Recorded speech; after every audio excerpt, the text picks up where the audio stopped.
നിങ്ങൾക്ക് എല്ലാവർക്കും കാണാൻ പറ്റുന്നുണ്ടോന്ന് അറിയില്ല. കുറെ പാവം മിണ്ടാപ്രാണികളെ ഒരു വണ്ടിയില് ഒന്നിന്റെ മേലെ ഒന്നായിട്ട് കെട്ടി പൂട്ടി, എത്ര എണ്ണം അതിന്റെ ഉള്ളിലുണ്ടെന്ന് അറിയില്ല. കണ്ട, കുറെ ആടുകളെ ഒരെണ്ണത്തിന് നിക്കാൻ പോലും അതിനകത്ത് സ്ഥലമില്ല മര്യാദക്ക്. അത്രയും ടൈറ്റാക്കി കെട്ടി ഈ മിണ്ടാപ്രാണികളെ എവിടേക്ക് കൊണ്ടുപോകണമെന്ന് അറിയില്ല.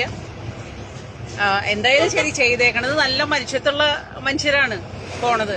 2 തട്ടായിട്ടാണ് അതുങ്ങളെ ചെയ്തേക്കണത്. ഇതില് കൃത്യമായിട്ട് കാണാൻ പറ്റില്ല. കണ്ട, മുകളിലത്തെ ഒരു തട്ടില് ഒരു തട്ട് പിന്നെ ആടുകള്, അത് കഴിഞ്ഞ് 2ാമത്തെ തട്ടില് കുറെ എണ്ണത്തിനെ കിടത്തിയിട്ട് കൈയും കാലും കൂട്ടി കെട്ടിയിട്ട് അങ്ങനെ കുറെ എണ്ണത്തിനെ കെട്ടിപ്പൂട്ടി ഒന്ന് നിക്കാൻ പോലും, ഒരെണ്ണം കാലെടുത്ത് വെച്ചാൽ മറ്റേന്റെ മേലാണ് ചവിട്ടുക. അത്രയും കഷ്ടത്തിലാണ് ഈ പാവം മിണ്ടാപ്രാണികളെ കൊണ്ടുപോണത്. കണ്ട, കാണാൻ പറ്റുന്നുണ്ടോ നിങ്ങൾക്ക്? അതാണ് നമ്മുടെ നാട്, കേരളം.